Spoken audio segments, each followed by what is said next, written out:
Preparation है इनकी? दिला दो इन्हें एग्जाम, हो जाएंगे पास ये।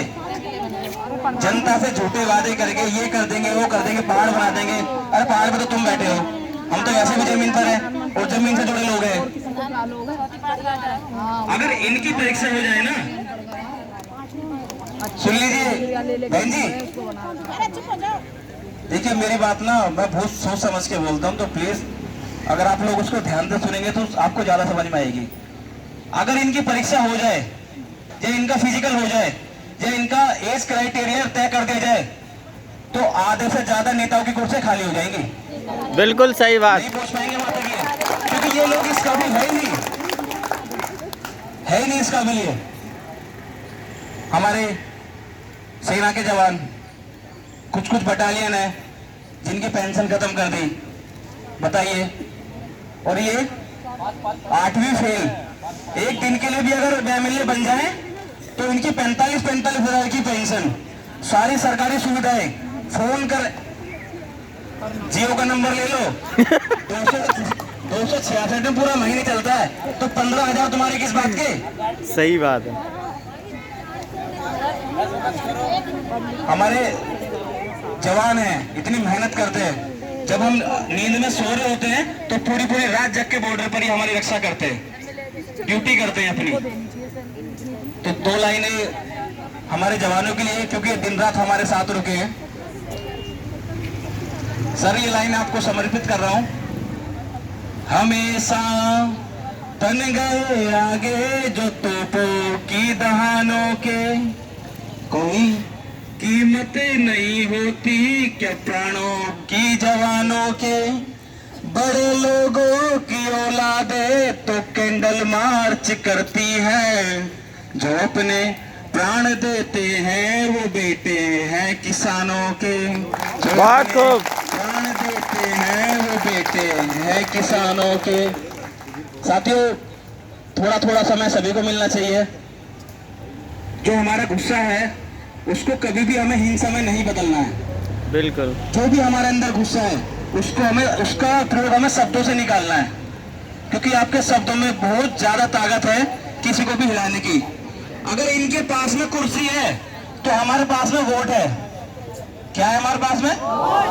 अगर ये अभी भी कुंभकर्ण की नींद से नहीं जागे तो आने वाले इलेक्शन में हम बताएंगे इनको कि अगर तुम्हारे पास कुर्सी है, सत्ता है, पावर है, महल है, शीश महल है, कुछ भी सही, हमारा एक वोट तुमसे ये सब अधिकार छीन लेगा। ये मैं गारंटी से कह रहा हूं।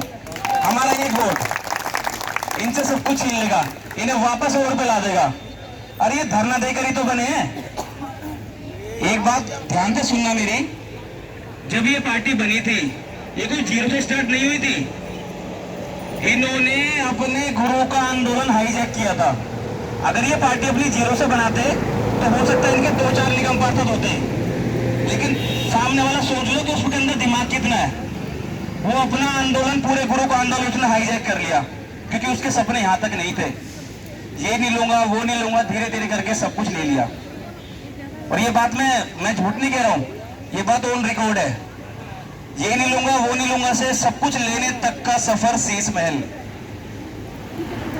हमें चाहिए क्या? 2 कमरे 4 कमरे, ठीक है। अब तुम्हारे पास इतने कमरे हैं कि हमारी हजारों की संख्या भी आ जाएगी, लेकिन तुम्हारे शीश महल का द्वार खुलता ही नहीं हमारे लिए।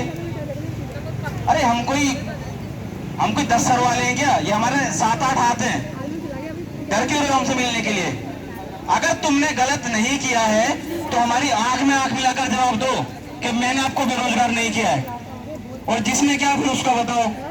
जिसने भी हमें किया फिर उस व्यक्ति को भी सामने लाएंगे, फिर तुम्हारे आमने सामने बात कराएंगे, तब पता चलेगा कि सच क्या है। ठीक है, अगर मानते हैं कि नहीं किया है, आओ धरना देने में एक्सपर्ट हो, धरना जीवी हो, बैठो हमारे साथ में, बताओ हमें किसने हमारे साथ में गलत किया। चलो उसके घर पे चलते हैं, उसका घर आप करते हैं। पता नहीं किस बात की इन्होंने चुप्पी साधी हुई है। कल भी मेरे पास में एक फोन आया था, मैं नाम नहीं बताऊंगा। इतना परेशान व्यक्ति है, मानसिक रूप से हार चुका है, लेकिन हमारा प्यार ही है आपस में, हमारे शब्द ही हैं जो एक दूसरे में हम ऊर्जा भरते हैं। मैंने कहा दोस्त, जीवन एक संघर्ष है, मैंने इससे कभी मत डरना। आज ये तुम्हारी परीक्षा है, अगर तुमने ये कठिन दौर पार कर लिया तो कल को वो दिन भी तुम्हारे सामने आएंगे जब तुम खुश रहोगे। जिस काम के लिए तुम बैठे हो तुम जीत जाओगे, क्योंकि संघर्ष कभी व्यर्थ नहीं जाता। मेरा एक ही नारा है, संघर्ष विजयी भव। तुम्हारा संघर्ष अगर चल रहा है तो तुम्हारी हार नहीं हुई है, और हम यहाँ से जीत के जाएंगे। और ये जीत कब होगी? जब आप अपने मन में जीत को मान लोगे। तुम्हारा विश्वास ही तुम्हारी जीत है। जिस दिन तुम अपने मन से दिमाग से हार गए उस दिन तुम्हारी हार निश्चित है।